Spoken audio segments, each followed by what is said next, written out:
This is Let's Talk Business with your host, Marc Ebinger. Now, here's Marc. Welcome back to the Let's Talk Business podcast. Coming up on the show today, we're going to talk about investing in mortgage notes, which who knew that was a thing? I thought that was something maybe just bankers do, but we're going to learn how investors can get involved in that as well. So super excited to learn about that. In studio with us today is Nick Disney, easy last name to remember, a real estate investor and the owner of MD Realty. With over 15 years experience, Nick specializes in single-family real estate investments and has experience with rentals, owner finance, wholesaling, and fixed flip properties. Nick's primary investment focus is to create tenant-free cash flow with mortgage notes. Nick, welcome to the show. Thank you for having me. I appreciate it. Yeah, there's going to be a lot of questions flying around today. I'm your host, Marc Ebinger, the CEO of Krukus Virtual Staffing, a company that recruits and staffs experienced overseas administrative assistants for business owners and attorneys. So if you're curious about the most common tasks that virtual assistants are doing for businesses, head over to our website at krukus.com, that's Crukus.com, and grab a list of the top 20 tasks that VAs are doing for businesses like yours. Link is in the podcast description. And I am Heather Rose Boehme, your co-host and owner of Onset Process Development, where we focus on mapping and optimizing processes for companies that are looking to scale or sell. I want to use my middle name, and I'm Howie Nestel, the owner of Sharkmatic Advertising. And I've been in marketing for 30 years. What makes us different than your average graphic and web design company is that we have developed a signature approach to helping our clients communicate effectively and economically, and who doesn't want to save money? As a result, our clients tend to be more successful than their competitors. And so if you want to know more about how to leverage digital marketing to grow your business, grow your influence, and actually get a return on your marketing investment dollar, reach out to us at Sharkmatic.com and let's have a little sit down. It doesn't cost anything to discuss the possibilities. We had a little, so I'm part of Provisor, right? And I was visiting this group, and they had training on your elevator pitch. And I'm thinking, I've been trained by Howie. I know this. This is going to be easy, right? Well, he's like, all right, I'm going to give you the structure and give you an example, and everybody's going to do it. So there's like, I don't know, 30 people in the room or whatever, and everybody has like 30 seconds to do that. So based on his structure, I put something together, and it was actually good. I need to share that with you. Yeah, I'd love to hear it. Normally, an elevator pitch takes a lot longer than 30 seconds to create. You should deliver it in 30 seconds. You shouldn't develop it in 30 seconds. No, but so part of it is, it's a pattern interrupt. Now, this is like for a group of a whole bunch of people, right? But there's this thing about a pattern interrupt. And the guy almost spit out his drink. He was taking a drink when I did mine, and he almost spit it out from laughing. But that was the pattern interrupt, and it was memorable. So I want to share that with you. So I thought it was so obviously you remembered that sentence that I delivered in my intro from my elevator pitch. I got your whole elevator. So as a result, our clients tend to that's right. Yeah. You probably stole that too, right? Well, you use that in yours? No, you gave it to me. I didn't steal I didn't. it. You gave it to me. I licensed it to you, me but on it's it. not unlimited. What? How much should I have to pay you when Every I use it? year we have to renegotiate. The licensing fee. I love it. All right, a quick reminder to follow the Let's Talk Business podcast on all major podcast platforms and social media where you can catch video versions of the show. Yeah, you can watch Howie and I duke it out on podcast. You can get to everything easily from our website at satalkradio.com. Now, let's talk about the upcoming Let's Talk Business Mega Mixer. It's coming up here in San Antonio on Thursday, March 27th from 5:30 to 8:30 p.m. We extended the time because we were all there anyway till 8:30. No, it's like people We're don't there want to till leave. 9:30 half the time. I don't think I got home till 10 last time. Yeah, it's super functional. It's like you may be talking to yourself saying, you know what, I've been to mixers, but that's not what this is. This is different. We're going to have about 19 vendor booths there, which that really heightens the experience, right? Nobody's selling like bracelets and stuff like that. I mean, these are like business people, and they're looking to connect, and it just elevates the mood and the activity that's going on in there. A lot of people do a lot of business, a lot of connections at these events. There's going to be some great snacks and plenty of alcohol to drink. You only get 2 tickets. You can't buy more, right? Just for legal reasons, we got to keep it to 2. Net proceeds from the event are going to be going to support multiple charities here in the San Antonio area, including Got You Covered, the Children's Rehabilitation Institute, Telethon USA, which is a fantastic organization as well, and then Discovery Camps, which is a camp for kids with cancer, been around like 40 years. 40 years. So just a minute. But yeah, we're looking to support those as we have in the past. And we are expected to sell out again So get your tickets early, $20 on Eventbrite. Just go through satalkradio.com or $25 at the door. I remember if the days when there's tickets. the tickets were less, we had fewer people to sell out, and we limited the number of sponsors. And all those numbers keep going up, which is good. That means that the value is there. The value's definitely there. It's one of the most interactive networking events because you don't just walk in and have to dive into a crowd of people, which some of us are great at, but not everybody is. It's very much there's things to do, there's structure to it, so you don't feel like you're just lost in a crowd. There's cool things to watch too. We're gonna have the red carpet experience with interviews that are gonna be. We have a professional a film company that's gonna be there. That's gonna be recording these interviews. So we're gonna have content for folks. If you can get the red carpet interview, take advantage of it. Is it Indigo again? Indigo's gonna be doing Films. it again. They do you a bet. great job.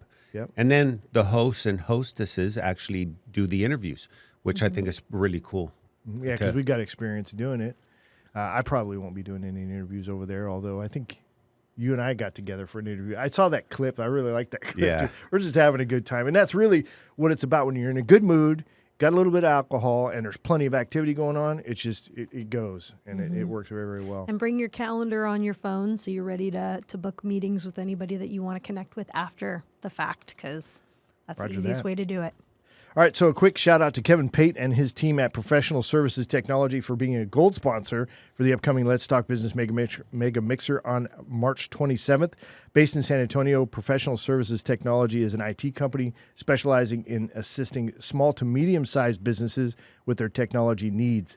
Their services include troubleshooting computer and network issues, cloud access, printing problems, and email support. Founded in 2006, PST offers a 1-hour free initial consultation to assess your network and provide tailored solutions. So if you're seeking reliable IT support to keep your business running smoothly, be sure to check them out at pstus.com or call them at 210-385-4287. All right, Howie, and so speaking of nonprofits and things that we love to do, very engaged, all of us are very engaged in the business community. There's what the CRIT Gala, which we just talked about, the Children's Rehabilitation Institute Telethon USA, which does some phenomenal work here in San Antonio. Tell us a little about what they're doing and then what the gala is and when it is. So CRIT, you want to learn more about it, go to CRITusa.org. They're a one-of-a-kind nonprofit here in San Antonio, the only one of its kind in the United States. They serve 350 children with disabilities. They've had a waiting list for the past 6 years. They've been open for 10 years.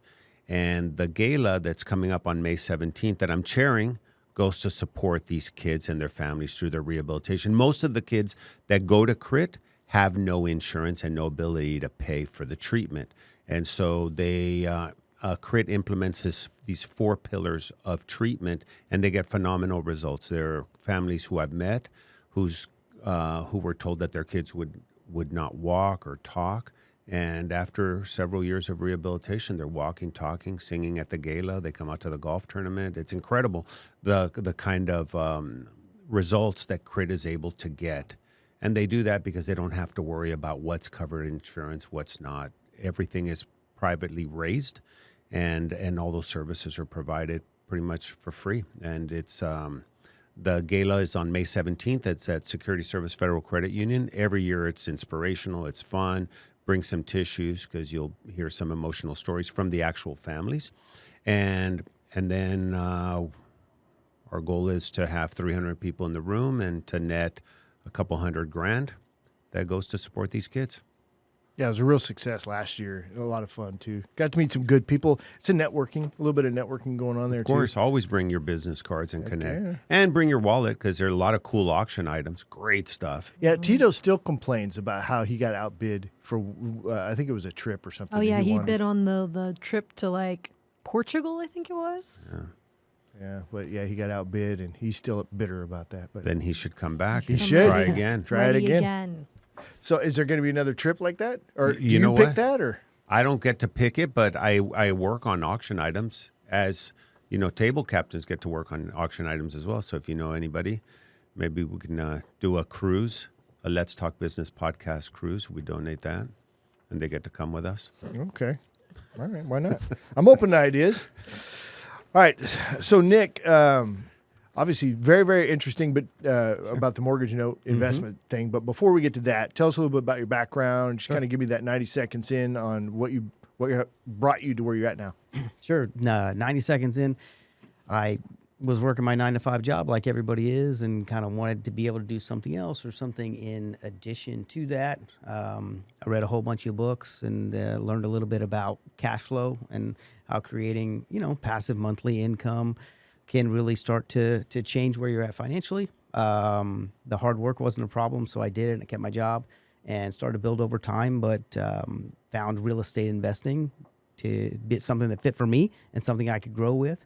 And it started with one property, like most do, and then I did some rental properties, which we still own some rental property, rehab, did some flips. It's not like what you see on TV, and a few other things, but it brought me over to the mortgage notes and creating mortgage notes and investing that way, because really, for me, my goal was passive monthly income and cash flow.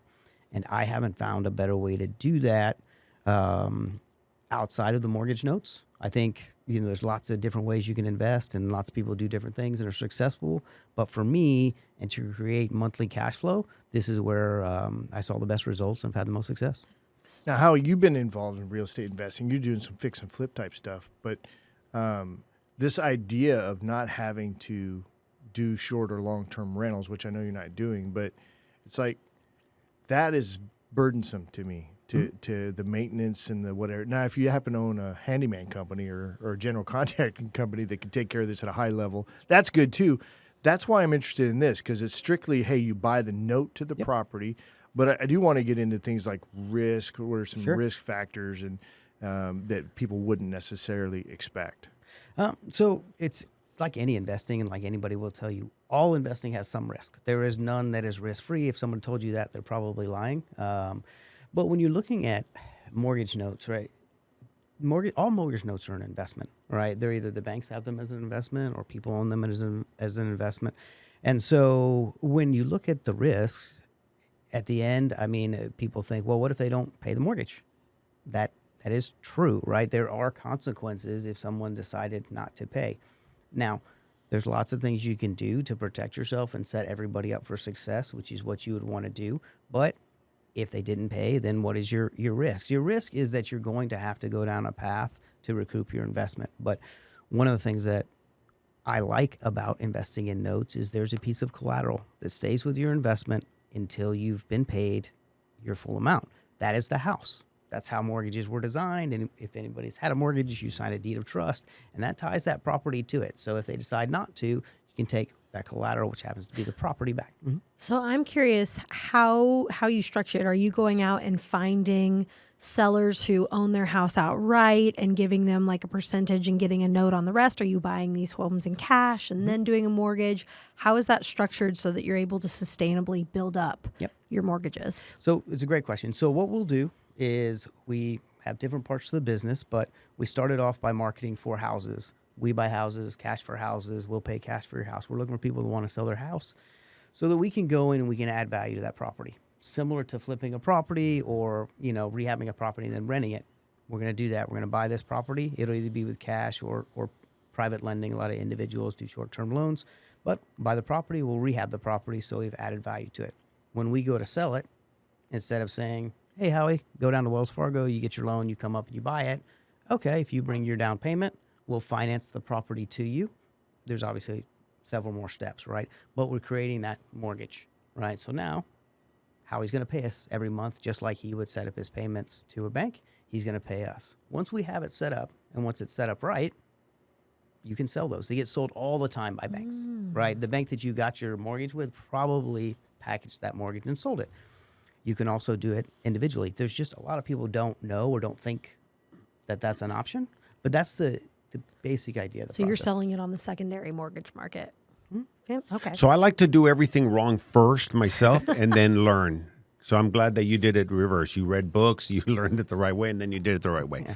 So as Mark alluded to, I'm flipping houses. Not that it's wrong, but I think that my time horizon is shorter than my partner's. And so while it might make more sense to hold, rent, or get a mortgage and sell it, I mean, the numbers don't lie. We have to see what's the most profitable way of doing it and then vote on it. But to sort of further complicate this issue, let's say I buy 10 notes and 6 years from now, I don't want them anymore. Do I come to you to resell them? Is there a fee for that, or can I sell them to somebody else? So if you were to buy the note from me, you own 100% of it. You could do whatever you want. You could sell it the next day if you wanted to. It's highly unlikely that that would be your choice, but you could own them for 5-6 years. You can sell them. You could sell it yourself. You could come back and ask me, hey, what should I do? You know, if you bought 10 notes from me, we have a relationship. I'd be happy to help you out. But most people, after they're collecting payments for that amount of time, it's really nice to get those monthly payments. And they're like, hey, I'll just continue to take these payments. But if you're in a spot where you need to sell them, you could sell it the next day. You own it. It can be resold. What's the ROI on a note? So like how much are you looking at investing to buy it and what's your average return on investment? So our typical note price, if we were looking for an average, are about $150,000. All right, we don't typically do very expensive homes. Most of them are going to be in a blue collar neighborhood. Everybody here is familiar with San Antonio. So we look to sell the home for $200,000 or below. That's where we found the most success across the board. And so get a down payment. And so that mortgage note usually ends up being around $150,000. Each one's obviously a little bit different. And those are at 10.9%. So you would expect 10.9%. And it's like anything. I've done a lot of investing in the single family space, a lot of different things. I don't tell anybody that one way is right for everybody, but depending on what your goal is, which path you choose is really going to make a difference on you accomplish that goal or you spend a lot of time and don't really get what you were after. What's curious to me is, so let's say you got it from Wells Fargo. Right? That's where somebody they got their house, they bought their house. This is where they got it mortgaged, right? Funded through.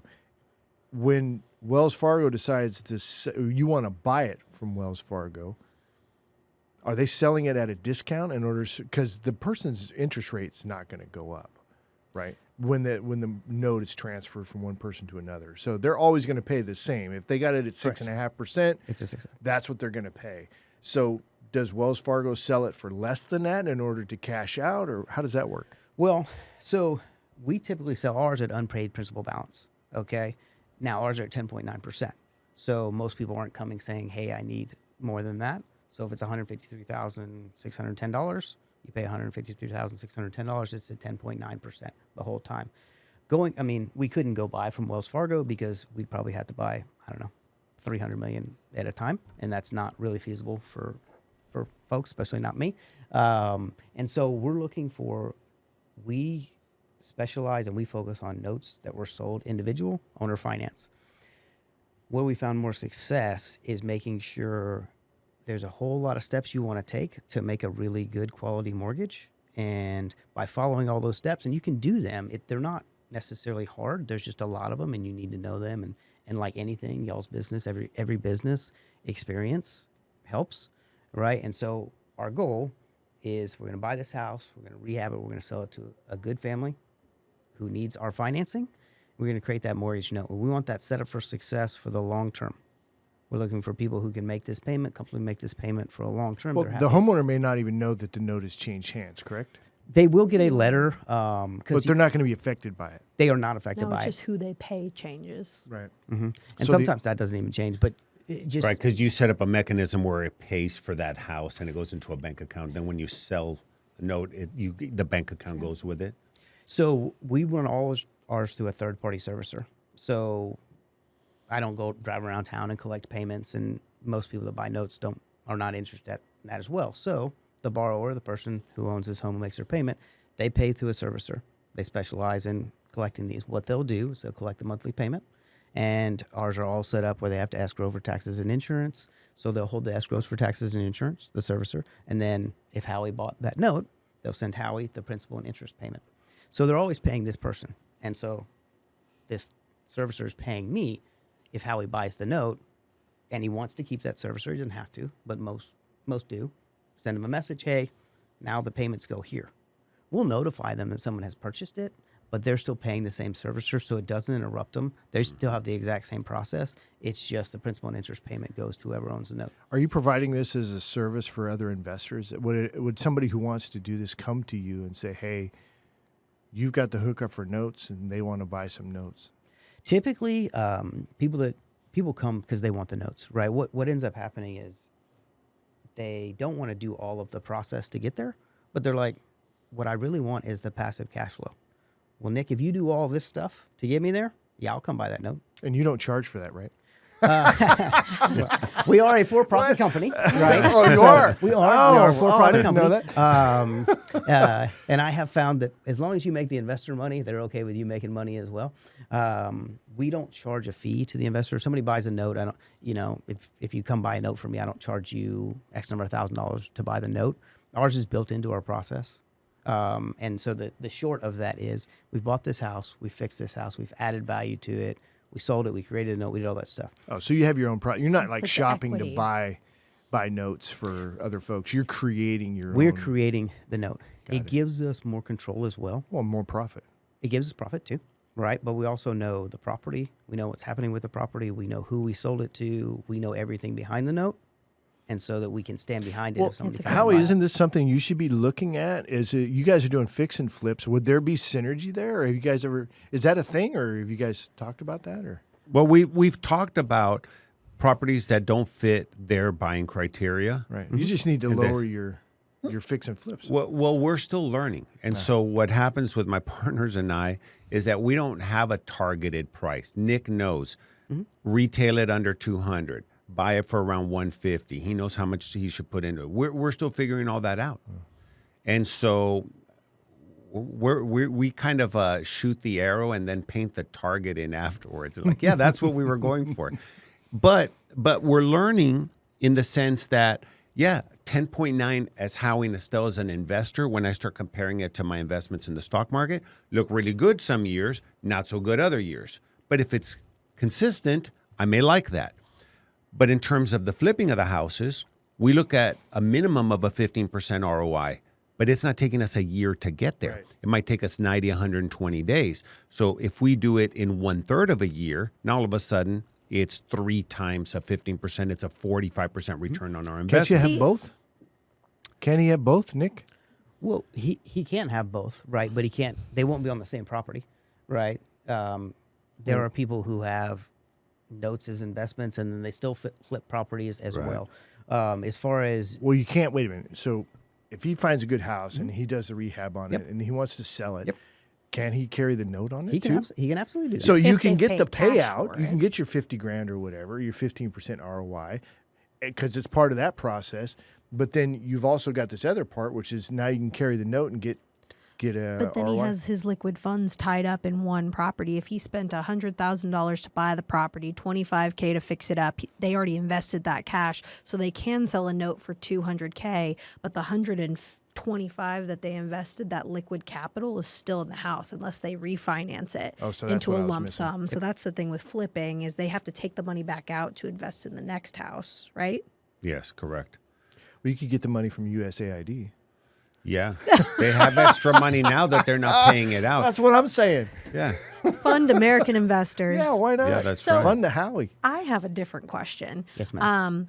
So these mortgage notes that you're creating are honestly very kind of similar to the fix and flip in that you are investing and then selling the note. So it's just like flipping a house, except you go one step further and almost flip the mortgage because you're selling the note to someone else, right? So you're taking back out your liquid capital that you invested in the house. So I look at things in terms of the active and the passive income. So technically, selling the mortgage notes creates active income because you have to sell the note to get the money that you made on it. So where are you investing that profit to create passive income long term for yourself? Mortgage notes. Oh, so you're keeping some of the mortgage notes. Okay. How much do you keep versus sell? It just depends on where we're at and what it's like a supply and demand. There'll be times when we have people lined out that want mortgage notes, and it also with individual mortgage note buyers, they may be looking for a certain thing. Like I had someone that's buying one that was right around 150,000. He was like, "This is how much I have, and I have that note." And I'm like, "Hey, we'll have it and we'll set it up." And he's buying it on Thursday. It really fit right for him. I would have kept that note in a heartbeat, no problem. But I can make another one. It's for me to make another one is not an issue, and to set them up, because sometimes someone will want one that's this amount or maybe a higher amount. It just depends on where things sit at that time. Maybe you did answer the question, but I heard something so that he had only 150,000. That's what he wanted. Mm-hmm. Who's buying mortgage notes from you? You know, because Sure. is it millionaires, billionaires, or is it, people who are thousandaires, working class people that save up that money and have no real other way of investing? I mean, they can go to the market and get Robinhood app, but by the time they pay all their fees and all that stuff, their ROI is going to suck anyway. Right. It's rarely. I mean, there are definitely some millionaires. There are no billionaires so far that I know of. It's usually some sort of business owner. They usually own their own business. That's where they make their primary money. People think that we sell them all to real estate investors. It's rare. They usually have a business that they own, a restaurant, or they're a contractor, lawyer, doctor. That's their active primary income. They believe in real estate. They want to invest in real estate. They have absolutely no desire to be a landlord whatsoever. Thank you. They can't flip houses and do their primary thing, but I want to be invested in real estate. That return's good.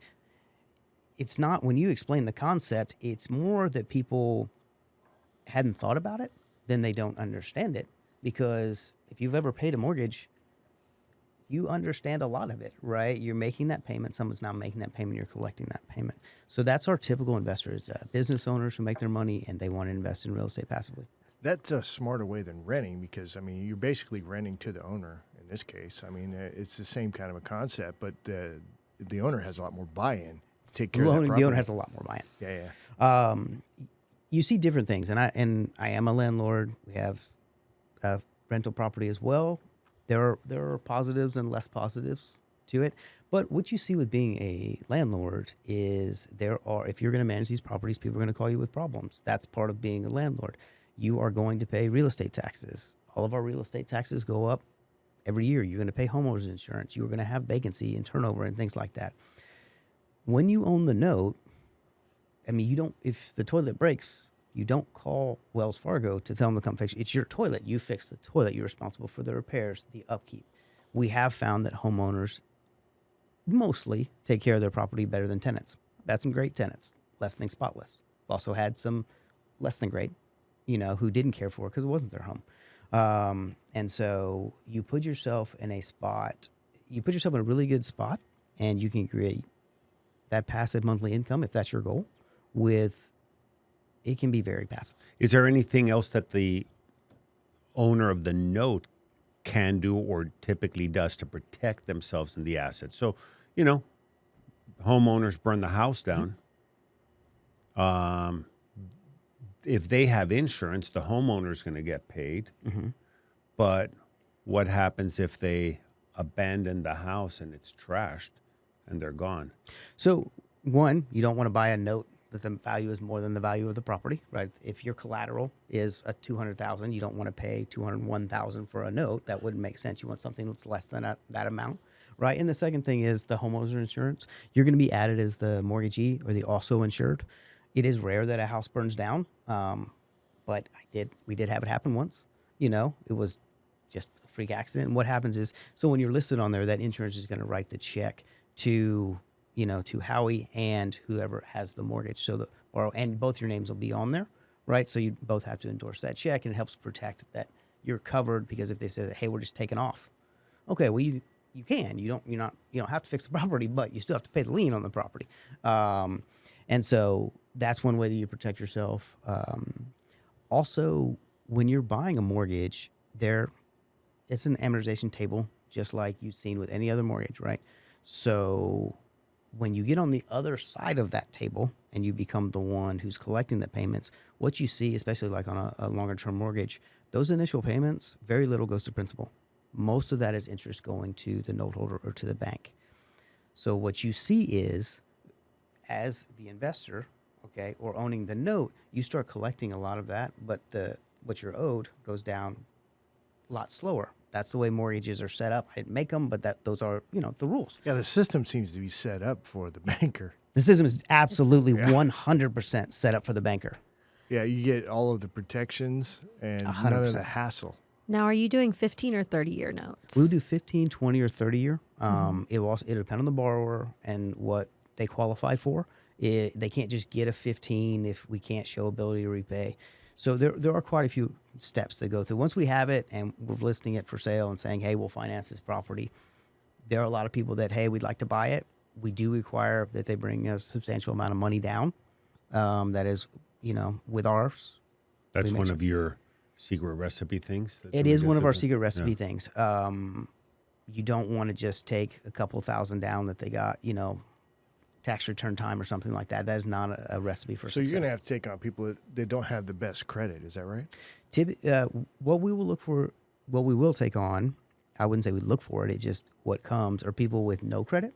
Bad credit, if you've had past foreclosures, evictions, a bunch of repos, and your credit we're not interested. We have other people that would love to buy this home. We will go on another direction. But we will take folks with none or very little credit. They have no credit history. We have lots of borrowers who they make good money, but they've paid cash for everything. They paid cash for their vehicles. They don't have a credit card. And they show great monthly income, but they don't have the credit to go get a loan from a bank, and they're happy to get it from us, and we're happy to give it to them. Because you got to think about, if you put your typical borrower with their student loans and your 2 truck payments, et cetera, and all these other things that you got to make, versus this person who makes good money but doesn't have the same credit score, lots of times this person is bringing a substantial amount down. They don't have any other fixed debt. We have many people that when we will run through credit and we'll run it through an RMLO, which is another part of the process. But those folks, they don't have another payment. No fixed, they don't have a truck payment, credit. And if that person makes money, like this is the only real bill they have to pay, that's a really good chance of setting those folks up for success and the investor up for success when you go to sell them that property. How many of these are you doing a year? So, it goes in and out, but we probably do 40 to 50. That's a pretty good amount. All right, these are all ones you're flipping? Mm-hmm. That's a lot of houses you're getting involved with. We buy a lot of houses. I have a question. So the great thing about the mortgage, it is truly like as close as passive as you can get in an investment, which is wonderful. But I see a downside if you look out 10, 15, 20, 30 years and the mortgage is paid, and that's when it stops. And unlike a long-term buy and hold, you do not have the property bringing in rental income or even the equity in the property because it was the mortgage note. So you've got a 10% ROI, but it ends. So what's your long-term investment strategy in that case? You're doing 40 or 50 a year. Right. But is that like, do you plan on doing Getting that forever? all your money back. It's like, and plus a whole lot. I don't see that as a negative. The payments dry up, but you got your money. Well, you've got more than your money. Yeah, and I think though that's the thing is compounded, I guess. It takes discipline though, right? Because you're getting your money back, but a lot of people just take it and go spend it versus reinvesting it as you're doing. Is that always going to be your investment? Is it always going to be my investment? Absolutely. Yeah. Well, and is it a good idea from not only from the Nick Disney perspective, but also from your clients that buy the mortgages? Is it a good idea, and do you recommend that they stagger their investments? Like instead of buy a whole bunch of them, they're going to expire. Like Heather says, in 15 years. Should they buy some 15s, some 20s, and some 25s or some 30s, and then also buy them? If they have the budget to buy 10, should they buy 3 this year, 3 next year, 3 the following year, and sort of stagger them a little bit? So I would absolutely look at that person's situation and back out from there. Depending on their age, how many they can buy right now, but also keep in mind, just because someone bought a house on a 30-year mortgage, have you guys ever moved? Yes. Doesn't mean that they're going to stay there and pay for 30 years. We can't control if somebody pays you every month at 10.9% for 30 years, not the worst problem you could have. But people move. Oh, I see what you're saying. So then they decide they're selling the house in a year. Cool. And you get And the money people back. that buy it, whoever they financed it with, pays you off. You get paid off. And mortgage notes, like if someone were to pass away and they own 10 notes, is that transferable to their It is. descendants? Yep. So I think that's another really great positive of mortgage notes, because you're not going, do you go through probate, or is it just It was going to go with the estate, right? So however that is set up, and that would be how you have things set up and passed down. And there are people that think that's a great idea because they're like, man, I don't want to give this kid this huge lump sum of money, but now if he's got to take it in payments, you may or may not, depending on, who that's going to, feel like that's a better path for him or not. But some of those are going to pay off. Someone's going to have a few extra kids or change jobs or whatever the situation is. And so whether that happens at 6, 7, 8, 12 years, it's going to happen. So it's not probably going to just go that way. Yeah. So let's talk about the structure of your business, because there's different components working here. So you've got finding properties and then buying them and then doing the rehab and then the mortgage note stuff. How much of that is yours? Yep. And let's just walk me through it. Sure. So that's where I started. Where I started was being able to find properties at a discount, because as an investor, you want to find those, whether you want to flip them, if you want to rehab them and rent, whatever your case is, you want to find properties that are discounted. And so that's where I started, and that came mostly from marketing, and most of what we do is direct to seller marketing. People have a reason why they want to sell a property. We can offer cash that solves their problem. So do you have a division of your company that focuses on that right there? I have me, and then we have someone that's in charge of acquisitions. And so Jacob's in charge of acquisitions. I don't go to as many properties anymore. I used to buy all the houses, but that's not scalable. And so I still will assist, or if there's a question, because I probably have a little more experience than some of the other folks, but I will handle the majority of the marketing part to bring in, to make the phone ring. Any business got to make the phone ring. But once we do that, I really don't handle much of the rehabs at all, unless somebody's out of town and need me to assist. I have a But that's business. still in your company that's doing Still the in rehab. MD Realty is still doing the whole thing. So we'll purchase it and then we'll rehab it. But I don't handle much of the rehabs at all. I don't enjoy that part of the business. I'm not passionate about changing the space, and that's not. It's just, Somebody has to be, because you got to keep those costs under control. Somebody I know has to Howie be. knows that part. somebody definitely has to be. It's not where my strength is, right? And so then so Henry will handle the rehab, and we have crews. They don't work only for us. They're not but they work pretty much only for us because we're busy and we keep them busy, and they're happy to do it. And so once that property's rehabbed, then we'll put it up for sale. And so look. And you're the realtor, so you save on that 3%. Or Well, we have someone that works for us who is a realtor. He's a licensed realtor, but he will sell, and he just does work for us. He does focus. He can do some other things for us, but he really does focus just on owner finance, and we will pay him. So is he on salary, or does he take the commission? He's on commission. Okay, gotcha. He's on commission, but he gets to sell all of our properties. So he's on commission to sell all Good of our gig to properties. have. Really good. I bet he wants to keep you happy. He's a good guy. He's a hard worker. He's got a lot of hustle. So we keep each other happy. Nice. But once we found someone that's a good fit, then there's a process. You want to make your mortgage the right way. You don't want to do this just, hey, willy-nilly on a cocktail napkin, they promise to pay type deal. Yeah, so let's hold up for there just a second. So if somebody comes and says, hey, I want to buy your house, but I want to use Wells Fargo, what are you going to say? You're going to say no, right? No, I mean, we'll say sure. We're happy for you if that's the route you want to go, and do we feel like they're going to qualify, and all these other things. But that cuts you out of the mortgage note business. It is, but I make a lot of Still them. make a good so amount of money. we still got a lot of them. So if somebody wants to, it's not something we're against. We actually have one that's happening right now. The guy agreed to buy it owner finance. The guy loves the property so much. We were trying to sell him, hey, owner finance, but he was able to go get a loan at a better rate and all that, and hey, it's fine. One property is not going to define our business, and so it is rare that people come with that, but it happens a few times a year, and he could get his better rates better for him. Go for it. How do you make sure that you're getting the best opportunity to find your ideal person to come in and buy the note? Because you have to kind of, obviously you found your sweet spot. Sure. Is that it? Is just because you're staying, the majority of people coming to buy this particular range of house is your ideal client? Yes, Okay. we have found that. What percentage do you think you're going, your notes versus Wells Fargo or somebody else coming in? I don't understand. So, like, if you sell 40 houses in a year, how many notes are you carrying versus that go somewhere else? Oh, that we sell to somebody else? It just depends on the time of year. And it's also the time of the business. Right, but I mean, if you sell 40 in a year, how many of those are you going to carry the note on average? I think he means how many of them are owner financed versus traditional financing. Yeah, like that you're financing and carrying the note on. We're probably financing carrying the note on 30 plus per year. Wow. Of those. You really do have the formula down.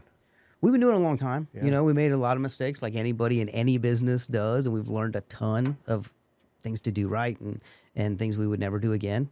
But we do have it pretty dialed in now, where we know what we're looking for, what we're willing to do, and what we're not willing to do. Well, and a big principle in real estate is listings provide leads. So if you've got one house and you're marketing it for owner financing, you're getting more than one lead per listing. And I'm sure they're creating a database of people interested in owner finance properties that they then can market the next and the next and the next house to. And they've been doing it for how many years now? Well, I've been investing in real estate for about 15, more on the owner finance, you know, for a little under 10. But Big we do, database. and we get a lot of people that, I mean, if we have a house on Jennings and we end up with another one on the same street, we're going to call them because they would love for someone that they know to live next to them. And if they have somebody that would also qualify, so that does help. We do have several people that have bought multiple properties from us. Yeah, I have a car lot client who's been on the west side. He's an Anglo guy, but had his business on the west side for almost 30 years. And people refer their family members to go buy cars from him. He returns back the down payment if they don't miss a payment on their car. He does a whole bunch of things. He does events for the families, open houses 4 times a year.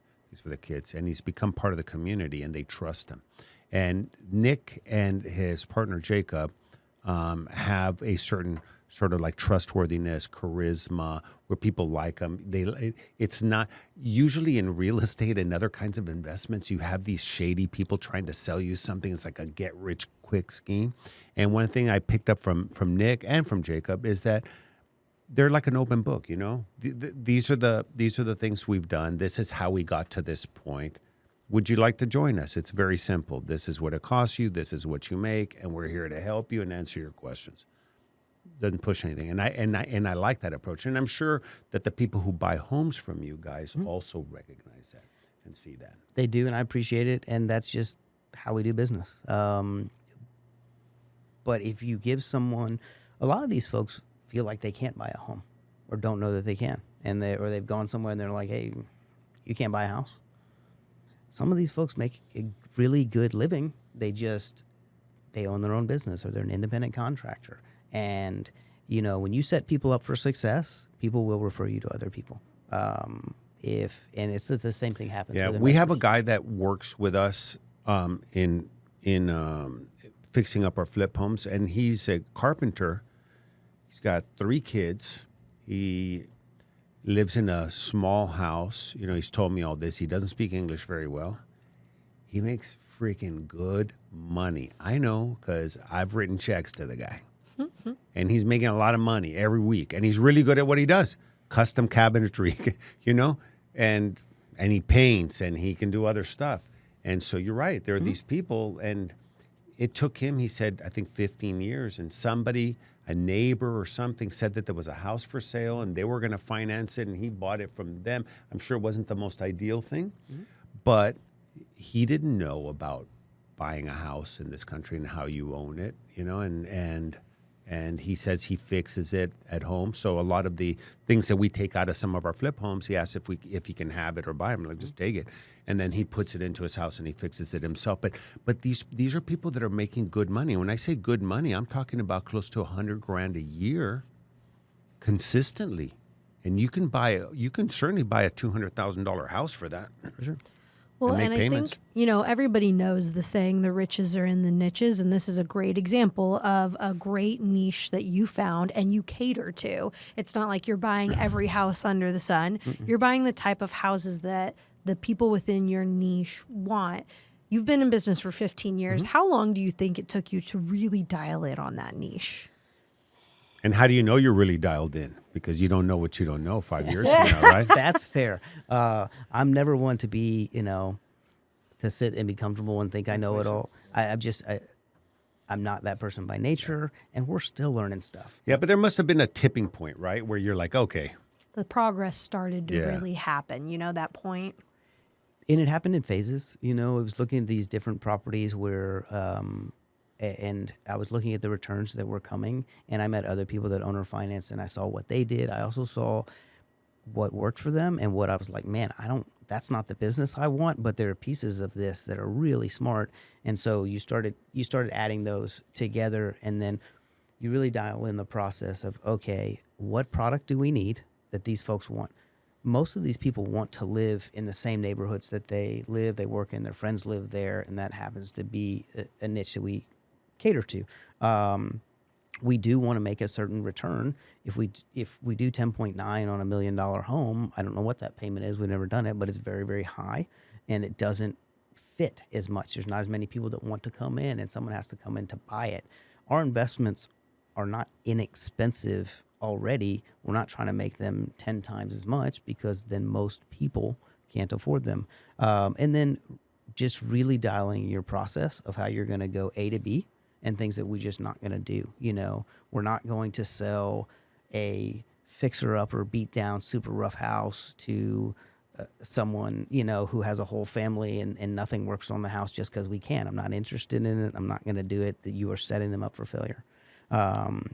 But you can sell a solid quality home. This doesn't need to be granite countertops and travertine floors. They're not looking for that. And if we put that, we're just going to have to charge more for the house, which isn't helping them anyway. You can set them up for success with a quality home that they own. A lot of times they're first-time home buyers. A lot of times they're the first one in the family to buy a home. There's a lot of pride that comes along with that. And we make good money. I'm not ashamed of that at all. But I get a lot of hugs too, and that's a really great way to make money when somebody's super excited and they bring like the whole family to the closing table and they just can't wait to move in. I mean, there's worse things that we That's can a do. win-win-win. And you've got purpose and profit. That's the best part. Well, and let's take it one step further, because I know you guys are putting people in homes that wouldn't ordinarily be able to Yes. either buy a home or think they can have a home, and you guide them and coach them into it. What about philanthropy, nonprofit, those kinds of things? I instead of doom scrolling, I like to give likes to cool stories of people that are being helped, especially, and now I got into this new one in third world countries where somebody like an influencer goes and then they start a GoFundMe and then they buy somebody a house, in Nicaragua, El Salvador, whatever. And I was like, oh my God, this is great. I'll get all teared up. But I love that. So what are you doing, and what's Nick Disney doing? Sure. What's MD doing? MD Realty doing in terms of philanthropy, nonprofit, outside, of course, of what we do in the business. Yeah, because I do feel like we give back in the business, but most of where we're going to give back is financially. And if you want me to donate to something, it's probably going to be around the kids. We give to St. Jude, Ronald McDonald House. I learned a lot about that from a friend of mine.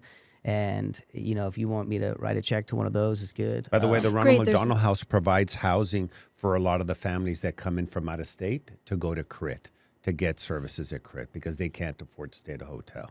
And so they'll stay at the Ronald McDonald House, and then they send their kids to the children's. They'll let them stay there absolutely free. They don't charge them anything. They can stay there for months if they need to. It's fantastic. I also like, there's one called Snack Pack for Kids. You can you can either donate financially, but one of the things that they're allowed to give away is peanut butter. So we'll go buy a bunch of cases of peanut butter. And those are probably my favorite ones. I don't like post on them a bunch on social media or anything, but give it back to the kids. That's I guess where my heart is. Yeah. Well, we did for Gotcha Cover, the collection drive for the homeless have been doing. We actually raised a little more than $2,000 from one of the Let's Talk Business podcast mega mixers. And instead of just writing a check, all the hosts went shopping. And so we went on a shopping spree and bought a bunch of cool stuff, and we donated it all to cool. Haven for Hope, Battered Women and Children's Shelter, and the San Antonio Food Bank. It was fun. Yeah, it is fun. Give back. All right, Nick, if folks want to get in touch with you, how do they do that? You can send me an email. I love to talk about this stuff. I'm super passionate about the investing part. Nick, N-I-C-K, and it's our house buying website. So it's sellmysanantoniohouse.com, Nick at sellmysanantoniohouse.com. Or if somebody wants to call or text me, I don't have a problem putting my phone number out there, 281-615-7007. It's my personal number. Shoot me a text. We'll set up a time to talk, and I'm more than happy to do it. And you don't have to buy anything from us. If I can teach you something or help you with something, I don't mind. All right, awesome. Well, thanks, Nick. We appreciate you coming in. I think I learned a lot about the mortgage note business. I love your strategy too. You know the ins and outs of every level of it too. Thank you. Which is a sign of a good business person, at least in my humble opinion. All right, as we wrap up the show, quick reminder to check out our latest podcast and catch video versions of the show anytime by visiting our website at satalkradio.com. That's going to be it for this one. You guys have a great week, and we'll see you on the next one.